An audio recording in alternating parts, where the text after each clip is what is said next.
Hey everyone, Diavolo here, and today we're continuing with my coverage of the complete Jojolion story, also known as Part 8 of JoJo's Bizarre Adventure. In the last video, we were introduced to our main cast, Josuke and Yasuho, who were trying to figure out exactly who Josuke is and how he ended up beneath the wall eyes. Eventually, he was taken in by the Higashikata family, who gave him a place to stay. Turns out though, that there's even more to this family than just having took part in the Steel Ball run race, and in today's video, we're going to be delving far deeper into that side of things. Specifically the history between Johnny Joestar, the Higashikata bloodline, how he came to die in the early 1900s, and the fate of the Holy Corpse. This will take us on a journey over 3 arcs inside of the Jojolion story, leading us further down a seemingly endless rabbit hole of confusion.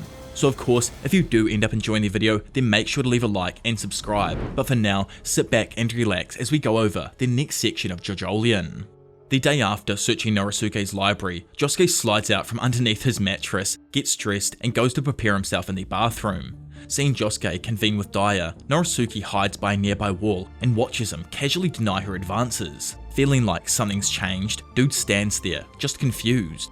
Walking into the bathroom himself, Josuke sees Joshu giving himself a fresh shave and can't help but notice his own patchy stubble. He borrows Joshu's razor and initially cuts himself, but after using soft and wet bubbles to enhance the experience, Josuke quickly finishes the job. He then leaves the room, and watching him do so, Joshu can't help but wonder why he was using the razor in such a creepy way. The bubbles used in Josuke's shaving then pop, and noticing the difference on Hato's face, Joshu asks what the hell happened to her. Turns out that when the bubbles from soft and wet popped, they released the hair covering the siblings in it. Out in the kitchen now, Josuke then eats breakfast. He asks for Dia to pass him the soy sauce, and wanting to please him, she sprints over. Flabbergasted again by what he saw, Norisuke starts to pick up on how it's not Dia doing the taming, but instead Josuke who's managed to bring her under control. So back previously, when Josuke broke into the upstairs office, he pulled out a book of interest on the Steel Ball run. Dia confirmed that Norisuke Higashikata I is her ancestor. The heir to the household has kept that name for generations, and her father is the 4th. Opening the book, Josuke learns about the Steel Ball run race, a legendary event that started on September the 25th, 1890 in San Diego, California. It was a one-off race where people from all around the globe came to take place. In total, over 3,600 people took part in it, and to Josuke's surprise, Norisuke clutched second place. Most importantly here, Josuke finds the Higashikata family tree printed in the final pages of the book. He curiously examines and learns that Norisuke had a daughter, Rina, who married an American named Johnny Joestar, the freaking GOAT. From there, the normal bloodline that we've all seen plays out with George, then Joseph, and finally Holly Joestar. Surprisingly, Holly married a man named Yoshiteru Kira, and together they gave birth to the infamous Kira Yoshikage. Stunned to learn that there is some form of connection between the Higashikata and Kira families, even if it is weak, Josuke searches their names on his phone. He learns that both Kira and his father are dead, but the mother, Holly, is currently alive, having recently retired from full-time work now and having taken up the role of a guest professor. Knowing he needs to find and meet this person, Josuke hides his true intentions for the time being from Dia. Moving outside and finding this random ass tree branch to mog the locals on, Josuke begins his investigation into the family line of the Joestars and Kiras. Later on, in what I'm assuming is the same day, Josuke takes his laundry out of the dryer, which has been mixed together with that of Joshu's. Noticing something, Josuke removes some of Joshu's ruined money from the pocket. However, Joshu catches him. Initially, he doesn't see the cash, but after a moment he catches on and demands Josuke get his paws off his shirt. Josuke tries to explain how he misinterpreted the situation, yet he's stunned to silence when Joshu slaps him across the face. He always figured this poor nobody would show his true colours eventually, but Josuke, trying to give the money back, claims he read the situation wrong. Slapping him across his freshly shaved mug once more, Joshu accuses Josuke of getting caught, then raging out when confronted. He finds it hilarious, and while removing the switchblade, keeps trying to goad Josuke into taking a swing at him. Walking on in and screaming at the two of them, Norisuke quickly diffuses the situation. Joshu tried getting his dad on his side, but it was clearly obvious to him after examining the crinkled cash that got accidentally washed. Plus, he reminds his dumbass son that he shouldn't embarrass his dad, especially after he explicitly demanded he get along with Josuke. Taking Josuke back into the kitchen, Norisuke also uses the opportunity to let him know that they've been thinking of enrolling him in the local school. Left alone now, bro hits the gritty and gaps it from the house. After making it to the gate, he secretly makes it past the estate cameras by stealing the fur off a cat and obscuring the camera's point of view with it. Making a mad dash into town, Josuke flicks out the flip phone and informs Yasuho that he's away scot-free but can't stay out long. Turns out Yasuho has been trying to make contact with Holly. Sadly, she's been unsuccessful so far. In the meantime, they plan to meet up at Mutsukabe Shrine, then head over to the nearby university. When it comes to Holly and how she has common ancestry with the Higashikata family, Yasuho feels like there's definitely something more there. With an idea of who to contact, she calls the Morio University Hospital, where Holly is supposed to work part-time. However, after manipulating the receptionist a little, she discovers that Holly is currently a patient.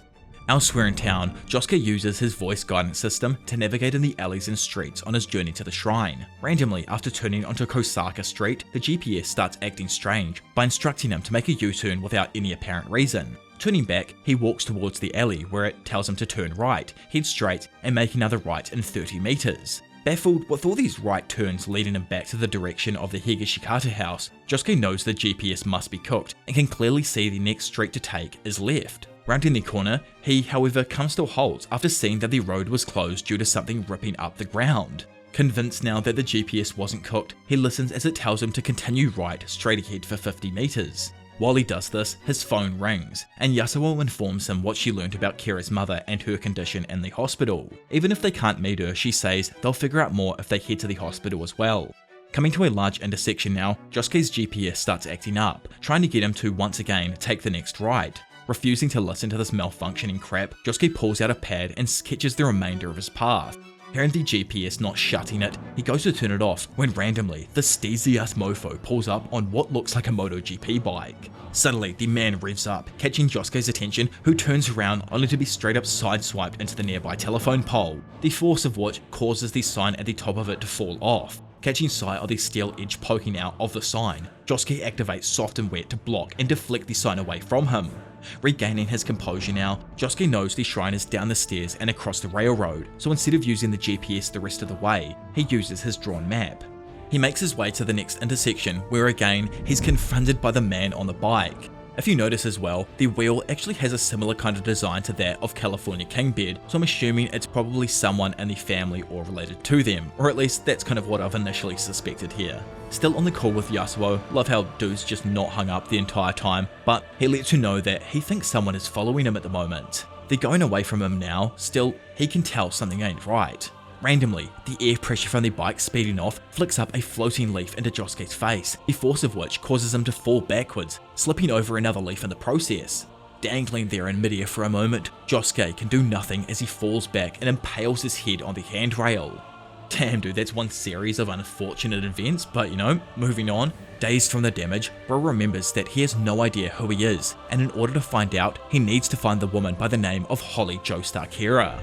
The GPS he is using continues to tell him to make a U-turn, and although he dislodged himself in the rail, Josuke is too damaged to move. A cold wind then begins to blow, flicking up more leaves that start to cover his body. The leaves then begin to freeze into ice on Josuke's face, which makes him realize that he's actually being attacked by the mysterious Black Rider's stand power.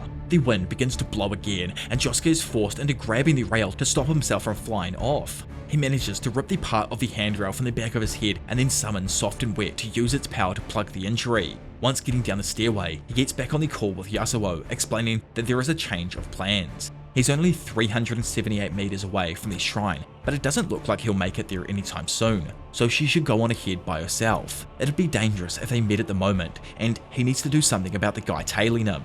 He hangs up on her and looks at his GPS, however, that confuses Josuke as it appears to be constantly changing. He gets to the next intersection and takes a peek around the corner when suddenly he's hit with another blast of freezing wind. This time it pins him against the wall and infuses with the blood from his previous wound. Slowly the blood on his skin and the moisture in the air along with his eyelashes then begin freezing into ice. Unable to see, he tries pulling the ice away only for it to transfer to his fingers. Flowing in, another gust shoves Josuke off his feet, however he quickly summons his stand to cushion his fall. Unfortunately, the pen he had in his pocket managed to stab him in the process. The Nazgul then reappears, causing even more wind to blow. Josuke starts freaking out and tells the dude that if he comes any closer, then he's going to attack them with an intent to kill. Not listening, the Black Rider gets in closer, forcing the wind to drop even more in temperature and turning the moist air inside of his mouth to ice. With Josuke starting to suffocate now, the dude flips the throttle switch to demon mode and starts doing the fattest skids while relentlessly charging forwards towards Josuke. Laying there, unable to do anything, Josuke randomly listens as his GPS now tells him to turn upwards. He's initially confused, but deciding to listen this time, he reaches upwards and grabs the handle of a nearby pole. Heaving himself up, Josuke is able to effortlessly dropkick the biker off the motorcycle, sending his ass tumbling back down the path and dislodging the helmet. Subsequently, the wind stops, and free now from the dude's ability, Josuke is able to rub the icy blood away from his eyes. The biker is dazed initially, but eventually it gets up and reveals itself to not exactly be human, but a stand, meaning that the real user has to be somewhere nearby. Before Josuke can actually see this or do anything, however, the unknown stand quickly gets back on its motorcycle and drives away. The GPS then tells Josuke to turn downward, and with that he realizes that this thing cannot be a normal GPS. Instead, there appears to be two stand abilities at work here. One is the stand that attacked him by blowing wind, and the other is the GPS. Initially, the GPS seemed cooked, when in actuality it appears to have been guiding him, telling him how to avoid the Black Rider stand. He understands that he may have an enemy here, but is completely baffled as to who the ally giving him guidance is.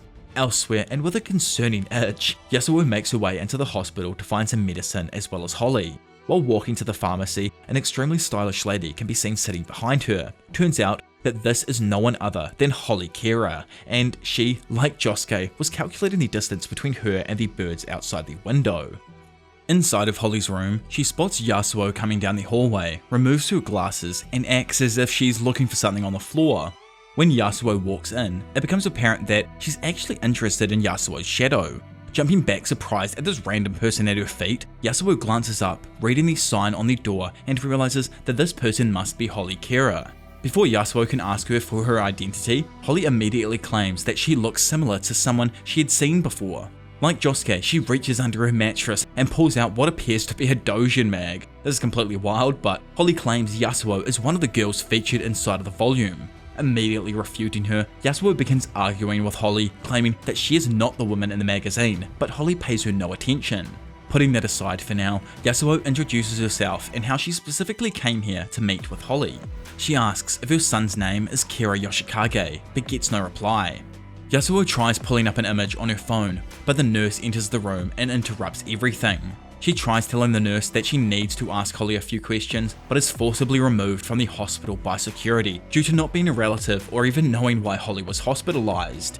Still within ear's reach, Holly rambles off Yasuho's 3 measurements, like some mentally insane patient. Turns out her measurements line up exactly with the girl inside of her magazine. Pulling her away, the guards lead Yasuho down the hallway. However, Holly notices her shadow again and starts rambling some more. She claims Yasuho is already using it subconsciously, but if she figures out how to control it, she can help her son. Slowly, Yasuho's shadow begins to change and takes the form of what appears to be a stand with a map covering its entire body. A map similar to the GPS Josuke is using on his phone. God, I honestly love how cool that is. I had the feeling that she had some form of ability from chapter 1, or else like how would she have been able to see Josuke's bubbles? But you know, I could have just added it up to being a new part of JoJo's in general and Araki making a few mistakes at the early stages, as he usually does with each part. But either way now, across town and straight up rummaging through the backyards of everyday Japanese folk, Josuke follows the GPS directions. He's completely convinced that it's now protecting him by leading him away from the Black Rider stand. He pushes past some old lady and opens the gates of the yard of another property where he's confronted by the aura farming Black Rider. Like, why are you on the water on your bike? The phone immediately starts telling Josuke to make a U-turn. However, before he's able to move, his eyes are frozen shut and he's thrown back into the old lady's property. He darts inside her house hoping to get away, only to bring the snow and enemy stand user in with him. The rider continues blasting wind into the house, causing it to fill with more and more snow. Turning right into a nearby hallway, Josuke manages to escape the snow and forces the door closed behind him. The GPS then tells him to go up the stairs, yet he starts to feel hesitant to do so due to the possibility that the rider may corner him on the second floor or the roof. The stand appears to be locking onto his location or the GPS. He knows the GPS is on his side, but he can't figure out how the rider is tracking him down. He peers through a small window on the door to the bathroom and notices that there is a window leading to the outside. Upon opening the door, however, an avalanche of snow rushes forth from the bathroom along with the Black Rider stand. With no time to spare, Josuke calls out for his stand and releases a flurry of punches on the bike, causing a few dents to form on the motorcycle. Unfortunately, the back wheel manages to hit Soft and Wet's hand, cracking its form and injuring Josuke. The force from the previous punches, however, pushes the biker back, giving Josuke enough time to run into the second floor bedroom and shut the door behind him. Not knowing what to do, Josuke flips out his phone and listens to it as it tells him to make an immediate U-turn. Turns out the biker was already inside of the room waiting for him. The biker rushes him, but just before they crash, a kid randomly opens the door and starts complaining about the cold. Josuke tells him to shut it and closes the door when he realizes something. Close the door, opening the notebook, closing the notebook. The back door was closed and the back door was opened. Making a mad dash for the doorway, he screams out for the kid now to hurry and close the door behind him. Slamming the door shut behind Josuke, the duo are left alone together in the area that's just above a staircase. Glancing across and seeing no biker near the window, Josuke takes the kid over to it and gets him to slide the window open. With no one appearing outside the window, he lastly gets the kid to reopen the door's room with his hand. Seeing no one in the bedroom, it confirms to Josuke an assumption he had just moments earlier. It happens with doors, notepads, the cell phone, and even windows. If he opens anything up, he appears to be locked onto by the enemy stand. The same ability doesn't appear to work when another person does it, so it only seems to be targeting him specifically. Jumping onto the window's ledge, Josuke wonders who would want to target him and why. This entire debacle started after he left the estate, and he knows the enemy location can't be too far away from him. Rushing past the person's house that he just ransacked, Josuke stops briefly at a window and peers inside. He sees a family photo and starts to ponder it all. He questions whether or not he had a family. He's sure he doesn't though, because if he did, he knows there would be people looking for him, but no one is. Soon disregarding this, he runs towards the back fence of the house. He reaches for the knob to the back fence door, but stops himself, realizing that it would probably summon the enemy stand. Quickly jumping over the fence, he runs towards a random ass dude standing in the middle of the street. Josuke asks the man for directions to the hospital, to which the man happily obliges by pulling out a map. He then weirdly asks Josuke to grab the other end of the map and pull it open, but Josuke quickly becomes aggravated, telling him to open his own damn map before running away. He eventually arrives at the hospital, but is unable to go in due to having to open the front door himself, so he decides to wait for someone else to open it and slowly backs away.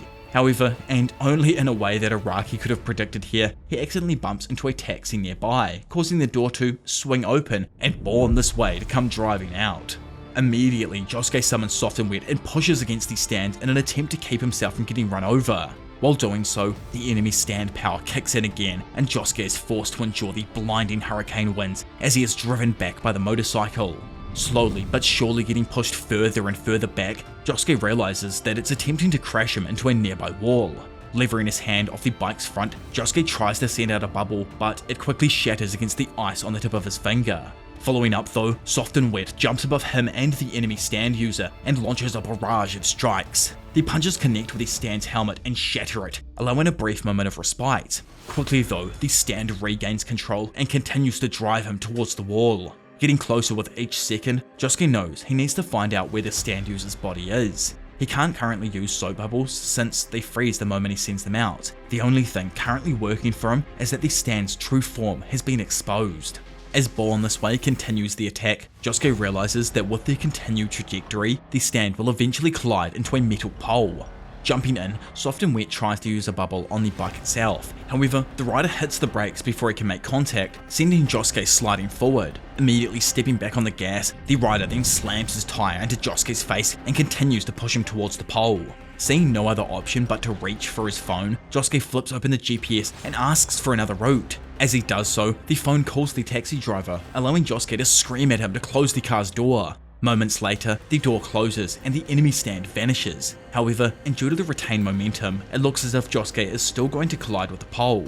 Luckily, Soft and Wet manages to use its shoulder to deflect Josuke off towards a planter, reducing the damage to a minimum. Getting back to his knees, Josuke takes a moment to look at the path he was dragged across. Jumping up onto a nearby wall though, he reveals how he managed to touch the rider with a bubble for a brief moment. It was a frozen bubble, so instead of popping when it touched the rider, it attached to his body. Now with a tracking bubble equipped to the stand, he follows the trail and eventually finds the user. Turns out the user was no one other than Kyo Nijimura. She's actually the Higashikata maid. I just never introduced her back in that first section of the story because she didn't really play a part right there, so I felt no need to.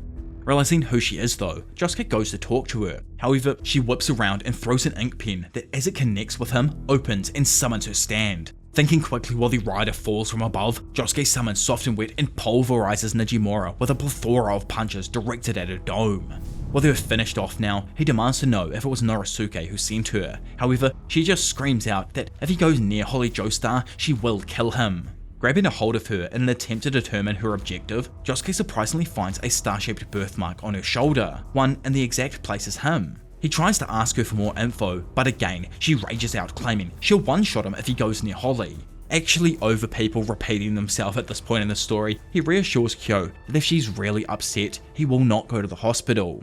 He goes to walk off, but at this moment, she drops to the ground and pleads for him to turn back. She gets in close, pokes her tongue out, and asks him to do the same. She thought he was her enemy, but now it's becoming evident that he's honestly lost his memories and knows nothing about her or their past. Upon a closer inspection, she informs Josuke that he has seams going down the middle of his eyes and tongue, proving that, like his balls, he has 4 eyes and 2 tongues.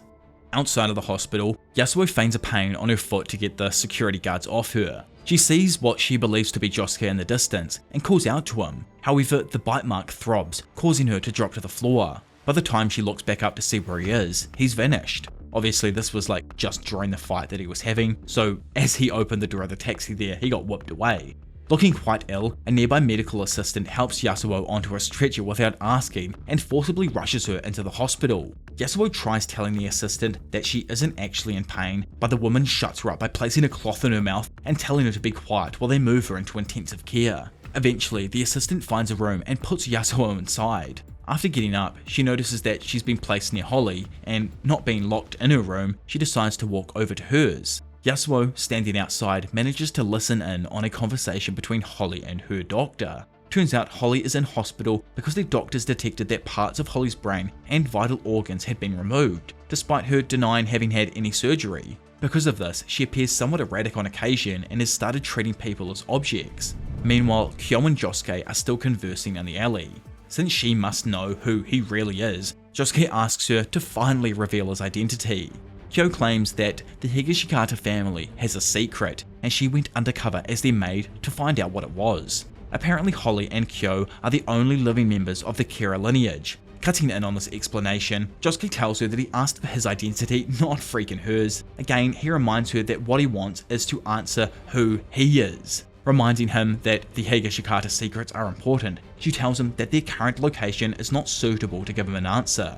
Finding a better, much more scenic location that overlooks a good section of Morio, Kyo points out a few of the town's historic locations. Before the explanation, she decides to bury a lemon and tangerine in the ground. After the earthquake happened, she figured it out, but apparently there's always been someone in the Higashikata family that's known of this phenomenon for years. It's been handed down generation after generation. Digging up the lemon and tangerine, then cutting it in half, Kyo shows Josuke how the two fruits had merged together. Decisively, she explains that his identity is that of her older brother Kira Yoshikage and someone else. Not just have the bodies merged, but even their minds are fused together. The current Josuke's spirit though has a different stand to that of what her brother had. His stand has a similar power of using a bubble, although Kira's stand, with a form identical to Killer Queen in this version of JoJo's, had the ability to explode things with its bubbles. Josuke asks who the other one inside of him could possibly be then that was mixed in with Kira, and Kyo responds that those things are what they need to find out next, and the Higashikata family knows something. The next morning, Josuke thinks about the previous events, his double identity, and the need to question Norisuke. When he sits at the table for a normal breakfast, he sees all of the girls and Mr. Norisuke bizarrely enter the room in their swimming trunks. After hugging Josuke, Dara explains that the reason the family is wearing sweatsuits to breakfast is due to them having missed their flight to Hawaii. The mansplaining pose from Hato while she's sitting on that chair is absolutely wild, but you know. Continuing on, noticing Joshu trying to sit down in his clothes, Norisuke tells him to put his togs on, but he refuses. Apparently he didn't do it because he believes in God, and there's no way in hell he'd get on something as insecure as an airplane. After their short argument, Josuke asks Norisuke for a phone and permission to go to school. Wanting to think about the phone first, Norisuke agrees to send him off to class, but orders Joshu to escort him. Shortly after Daisuke drops them off, Joshu threatens Josuke about his relationship with Yasuho. Back at the Walleyes, he claims he tripped and fell on the ground and then he got some germs in his foot, so he lost consciousness. There is no physical way he'd ever lose to him again in a fight, so he demands Josuke quit messing with Yasuho. Analysing the man-child, Josuke has trouble understanding if this dude's a stand user or just straight up retarded. Pointing down the curved street, known by some as Dead Man's Curve, Joshu lets him know where Higashikata High School is. Joshu actually goes to another school in the city, but he asks Josuke for a favour to help him handle some thugs that had robbed him in the previous years. Not replying to that and just saying he wants to go to class already, Josuke and Joshu travel down the street known as Shakedown Road.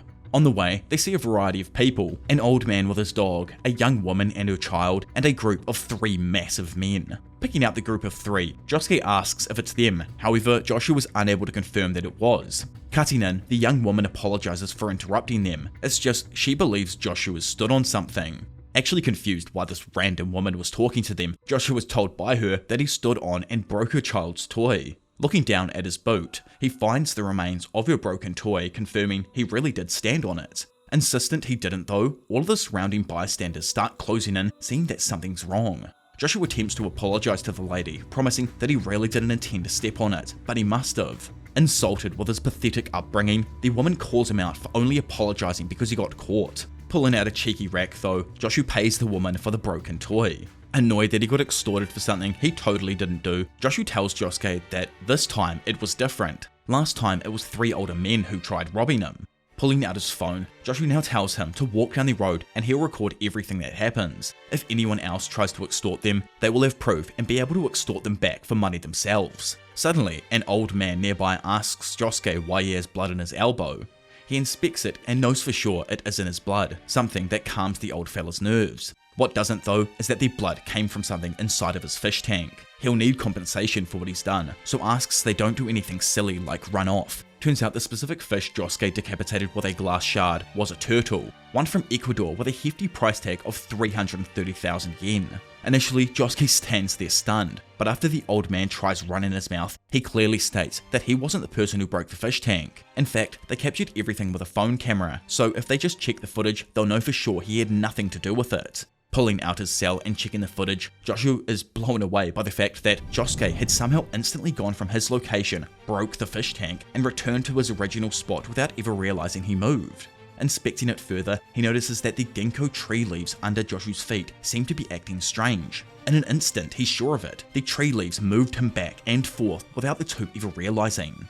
Knowing the implications of revealing this footage, Joshu decides to keep what he saw on his phone hidden for the time being in an attempt to help Josuke's case. The old man asks for recompense, wanting over 300,000 for the broken water tank and dead turtle. He suggests he might call the police to handle the situation if he doesn't, but Josuke quickly summons Soft and Wet and grabs the old man's neck. The old man doesn't appear to see the stand, which makes Josuke assume he isn't the enemy stand user. According to the old man, the tank and turtle cost around 330,000, but Josuke explains he doesn't have that kind of money. Slap in the pocket holding his wallet and calculating what he felt with his cane, the man accuses him of having 20,000 yen on him, however, he gives him an out. If he gives him the 20k in his wallet, he'll forget about the full amount for now. Solving the problem even further for him, he tells him to forget about taking the bus to school and instead walk every single day from now on. Then, once every month when he comes down this road, the old man will tax him 20k from the overall debt until it's paid off.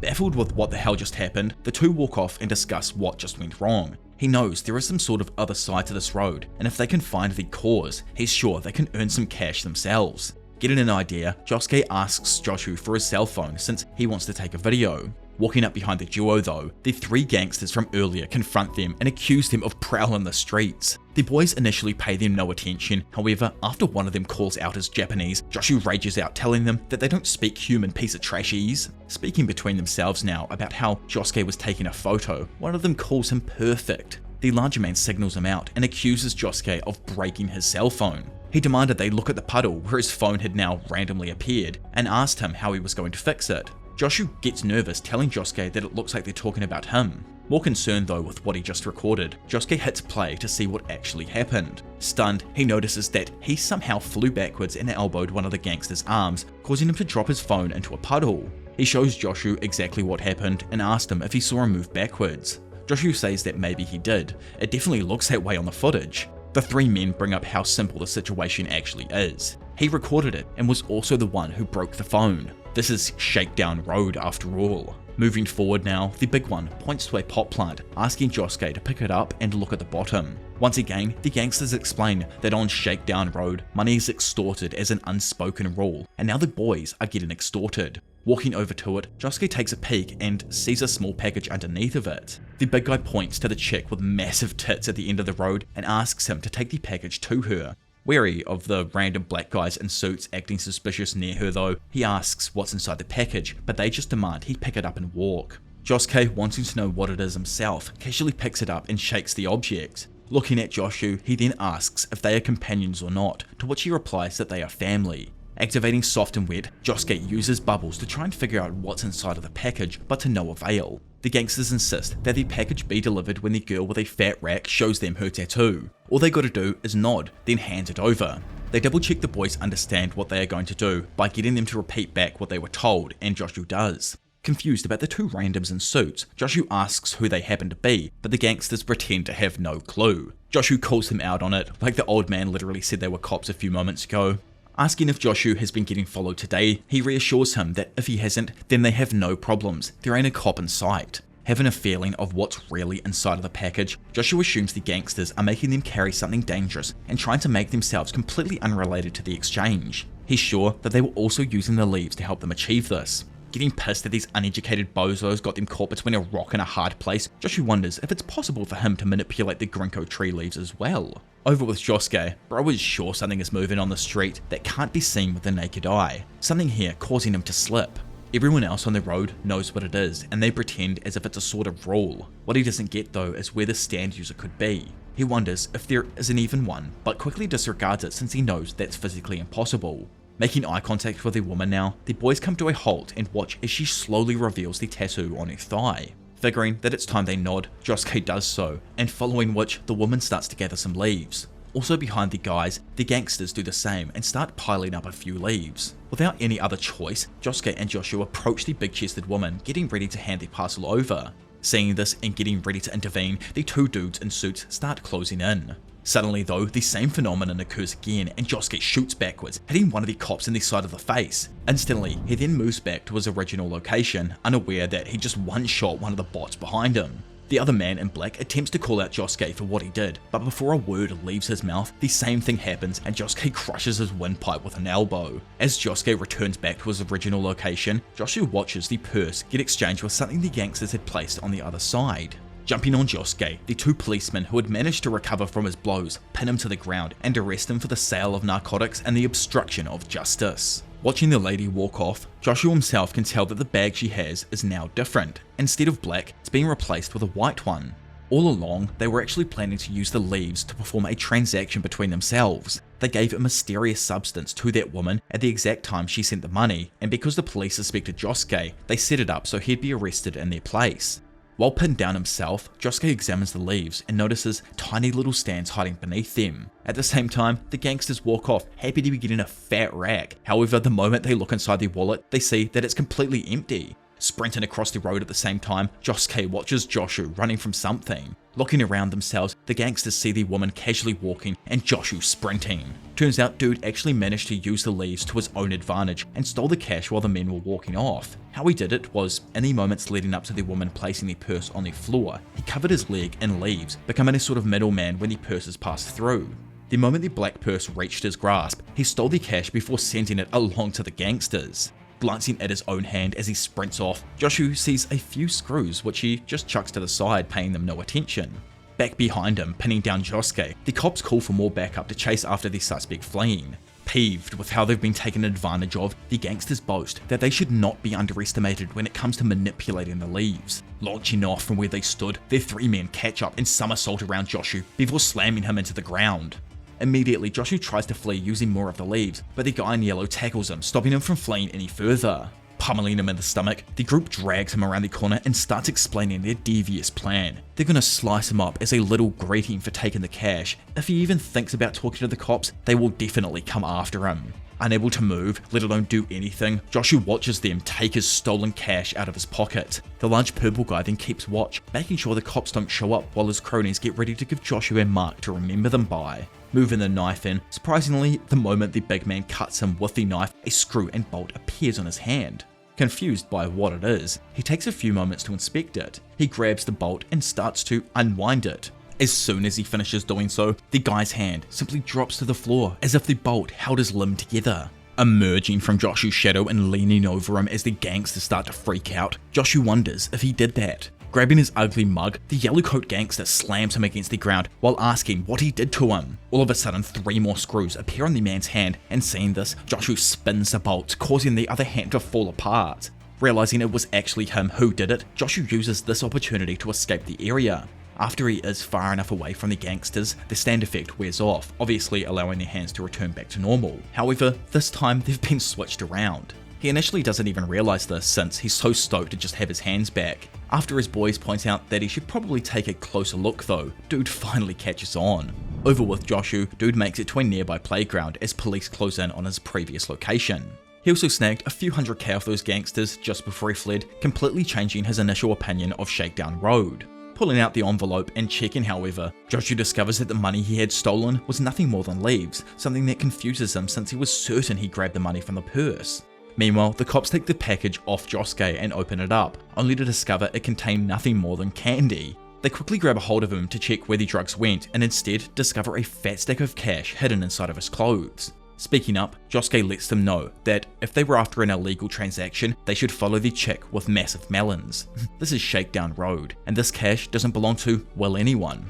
At the same time, Joshu drops to the ground, almost in tears trying to figure out where his money went. Slowly floating up around him though, leaves attached with soft and wet bubbles catches attention. Everyone who walks down this road knows about how it works, but they are all deceived.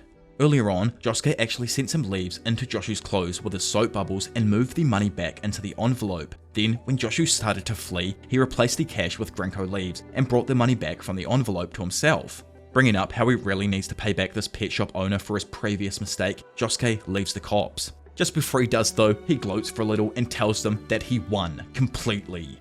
After paying the old man for his turtle, Josuke makes a call to Yasuho while she's still in class, though she doesn't answer since she thinks it's Joshu entering his stalker mode. Curiously checking her GPS while the app was open to see where Joshu was, Yasuho notices another random marker, one for Johnny Joestar. Searching the mysterious man on her app, Yasuho learns that the monument was built as a memorial to the GOAT, Johnny Joestar, who died an ominous but tragic death approximately 100 years ago. Johnny had come to Japan as a visiting American jockey to aid the government's horsemanship program, as well as help in the importation of foreign-grown fruits. On the afternoon of the 11th of November, he was murdered by an unknown assailant who used a boulder to crush his head. His body was discovered on the morning of the 12th, and although no perpetrator has been found, his wife Rena was a prime suspect. On the 17th, they changed the confirmed homicide to a reported accidental death and gave his wife Rena an apology before releasing her. Due to the spot that he died at, on March the 23rd, half a year later, the town constructed a jizo in dedication to him for passing away on a foreign land, and obviously, like all of the horsemanship stuff. Blown away with this info, Yasuho rushes out of class, and remembering the Higashikata family tree, she confirms with herself that Rena was the eldest daughter of the first Norisuke Higashikata, and is the connection between the Joestar and Kira's. Back at Extortion Road, Josuke can't help but feel some sort of nostalgia for the town, even though not a single soul knows him. Spotting this random statue with the same attire as himself, Josuke goes up and takes a look. The old pet shop owner from before sees him do so and can't help but give him a rundown of what the statue represents. He brings up how it's for an American who died, who wore the same kind of hat as him. Curious, Josuke asks if the American's first name was Johnny. Blown away that Josuke knows about the legend of Johnny Joestar, but not Shakedown Road, the oldie just says it's a simple folklore tale his grandmother used to tell him. Back in the day, Johnny came to Japan to teach military horsemanship, however, this was a cover-up for his true intention.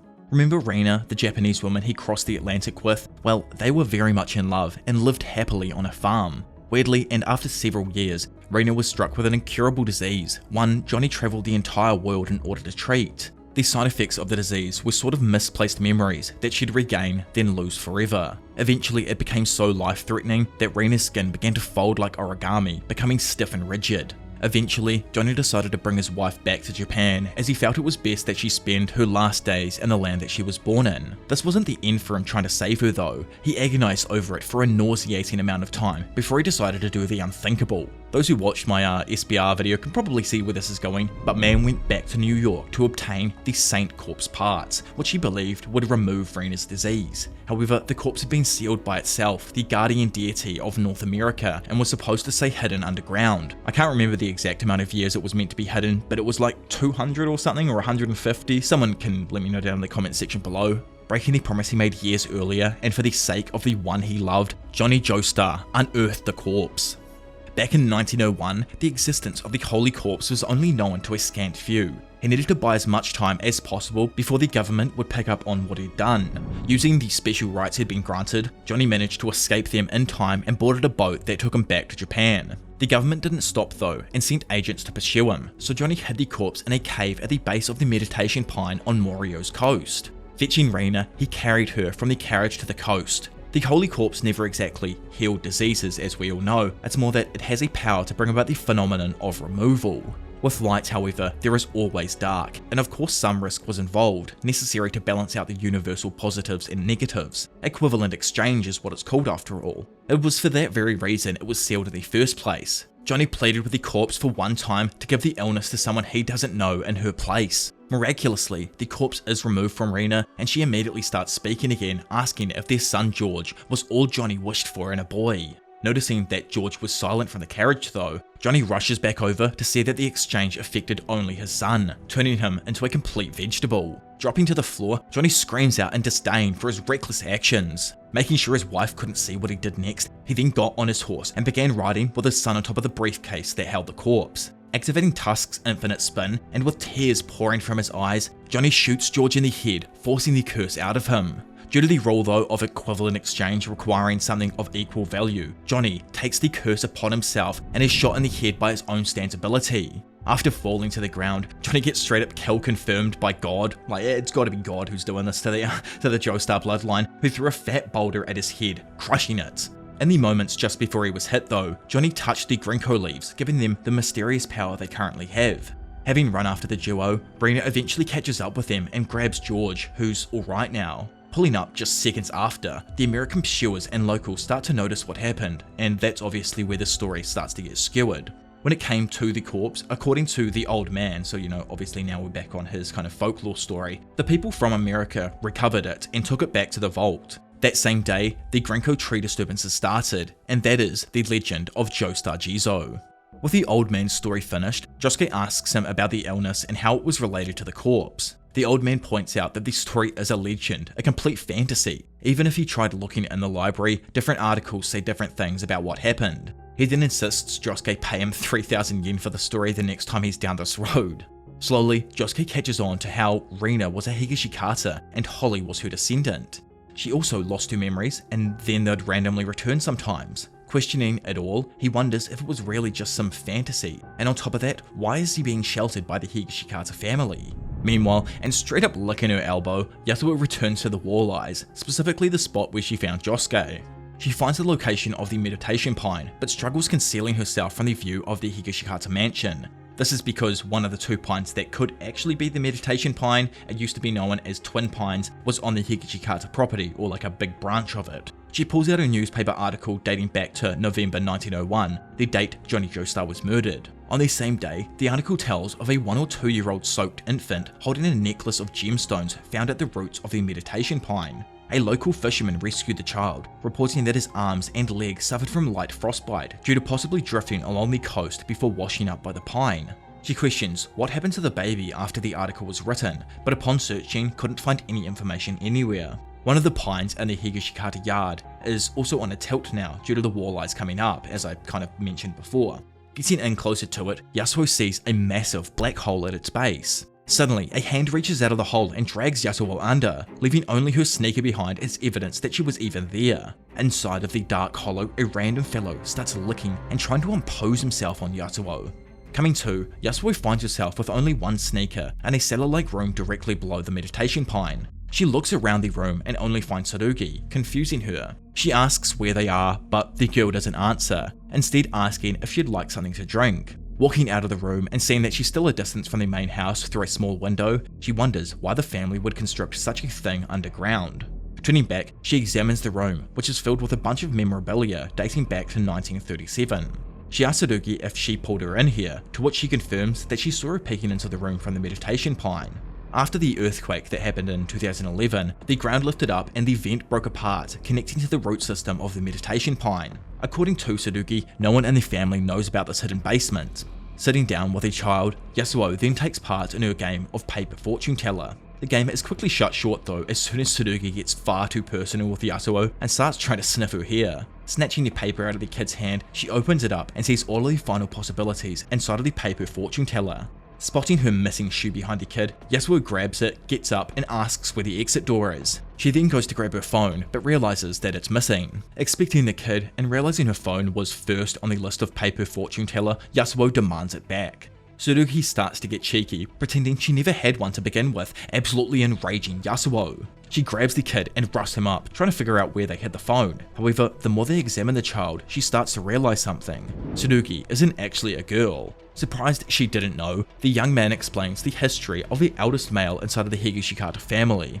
His family believes in using charms to ward off evil spirits and have done it for generations. The eldest son of each generation in the Higashikata family is raised as a girl until his 12th birthday to ward off a curse, just as his father and grandfather did beforehand. A little bit surprised to learn all of this, Yasuho apologizes for, what she just did earlier. What concerns her more though is that her phone wasn't there. He didn't have time to hide it, so she assumes it possibly fell out earlier when she, fell into the hole. To aid Yasuho, Paisley Park, which is the name of her stand, I'm just gonna say it now, summons itself and travels towards Josuke's location, while Dude's trying to form up another message to send her. I love how he comes up with using an email instead as well, specifically the email of, "I'm not Joshu, guess who? Let's go eat dumplings tonight at Sesame Honey Cafe, 4 balls. 4 balls is the signature for who it is just great. On the other end, the message tone for Yasuho's phone pings, confirming to her that it's definitely in the room. She gets down on the rug and tries to search the area, but it isn't on top or below, confusing her even more. Noticing a bit of blue paper on the floor, Yasuho goes to flip it. Immediately, Tsurugi tries to stop her, however our girl breaks his weak-ass Guna grip and pulls the paper up. As suspected, she finds the phone, but it's weirdly folded like an origami frog. Too stunned to move, the phone launches off the floor and lands on her face before inflicting her with some sort of curse. Dropping to the floor, Yasuho reels in pain. She asks what the kid did to her, but Tsurugi doesn't answer. Instead he asks if she was able to see his stand, something that actually confuses her. Realizing that she hasn't figured out her own ability yet, Tsurugi says he absolutely adores her. Fed up with whatever this little goon is on, Yasuho goes to leave. As she exits the cellar, she comes across another room, one with a bed, toilet, dresser, several pop culture items, and a sailor suit similar to that of Josuke's one. She attempts to enter the room, but is spotted by Tsurugi, who asks if they need to be shown the exit. Telling him she's fine, Yasuho makes her own exit and concludes the room was designed as a basement to keep someone prisoner. With her connection on the phone fully restored too, she notices the message Josuke sent earlier telling her to meet at the cafe later on. Excited but slightly confused over what the 4 balls thing meant, she heads for the city and decides on not replying just in case Joshu has his phone back. Now in town, Yasuho picks up on the little runt still following her. Confronting the kid, she tells him to go away, and he does, but not before telling her to return to the room if she's in any need of help. Unaware of the changing environment, Yasuho continues on her slow walk through town. Stopping and giving direction to a random woman, Yasuho sees that her face is blunt, unmoving and emotionless. She sees a passerby with almost the exact same unmoving gaze, glances through a store window and finds that even the mannequins have the Peter Griffin chin of destruction. A bit frazzled with this, she leans against the window when a random window washer with the same damn face asks her to move. Sweating balls, she rubs her eyes and accidentally knocks out a contact, which falls and lands next to a random origami frog on the ground. Knowing it's Tsurugi's frog, Yasuho can't help but get an overwhelmingly bizarre feeling. Returning home, Yasuho finds her mother on the rack, literally on the piss, playing a video game. She pushes right past her and goes to apply some new contact lenses. Her mother follows and keeps prodding her, trying to get her to jam out as well, but Yasuho brushes off her attempts at conversation. Once she gets the new contact in, she goes to run back past her mother, but stops after realizing that her mother's face has been replaced by the same one she kept seeing earlier. Scared and confused, Yasuho trips over while asking who the random woman in her house is. Looking past her and catching her own reflection now in the mirror, she starts to sweat. Even her own face is completely unrecognizable. The guys playing soccer, the photo with Yasuho and her mother, everyone's faces have changed in her mind to an unrecognizable mess. She questions if perhaps Tsurugi gave her some sort of drug without her realizing, or did she smash her head while falling through the meditation pine? While standing there, probably out of it after smashing back half a bottle of whiskey herself, Yasuho's mother notices how her daughter's in a bit of a hurry to leave and taunts her over having a new boyfriend. Yasuho tries to tell her mother to stop since she's unable to tell the difference between anyone at the moment, but her mother just hysterically starts laughing at her, bursting out in tears, not knowing if this random woman was her mother or not. Yasuho runs from the house into the streets where she begins to cry. She has a feeling this change is not temporary and wants to contact Josuke to meet him straight away at the Sesame Honey Cafe. Spotting Tsurugi across the road, she walks over and watches him folding up another origami animal. He reminds her that if she needs any help, he's here for her. Standing there looking around, Yasuho picks up on how everyone but Tsurugi's face looks the same, something that makes her even more suspicious of the kid. Hearing her phone ring, Yasuho picks it up and hears the voice of someone she knows, Josuke. Telling him that she'd like to meet right away since it's an emergency, Josuke lets her know he'll head on over and should arrive probably within the next 5 minutes. Turning back and confronting Tsurugi for the time being, Yasuho accuses them of doing something to her, possibly slipping her a drug, and demands to know what the end goal is. Elaborating on how if you unwrap a cicada, it's a semi-nude, Tsurugi says it's simple, the prosperity of descendants. Shooting off from the ground below her, the origami cicada Tsurugi made flies through the air. Locking onto its target, it rockets down like an ICBM heading for Iran and precisely lands below the foot of Josuke. Back over with our girl, somehow she managed to reach the Sesame Honey Cafe. Still very distraught by her inability to distinguish objects and people, she spots Tsurugi, who still has his same face. Whacking the grape juice bottle out of his hand and onto her skirt, soaking it, she yells at him to not follow her any longer. He may be a kid, but whatever he's doing to her is still a crime and he'll eventually be punished for what he's done. Tsurugi then finally leaves her, and just as Yasuho enters the Sesame Honey Cafe, she unknowingly misses Josuke, who is standing outside staring at his phone. Over with our boy, Dude spots Tsurugi and asks what he happens to be up to in town. Obviously Dude's just being told to leave and, he's kind of on his way out. Feigning a complete ignorance, he says nothing, but tells Josuke he should go home soon. After all, he was there before, in that room. He's probably talking about that kind of prison-y room in the basement there that had the same shirt as Josuke, or the same outfit as Josuke on the wall. It would just make sense that he's been there before. Snatching his phone out of his hand mid-conversation with this little kid, Joshu shows up and calls him out for calling Yasuho on his phone. Not being able to differentiate between the people standing around him though, Josuke tries to find him, but can't. Obviously he can still hear people's voices, but he just can't differentiate between who they are, so the voice probably sounds familiar.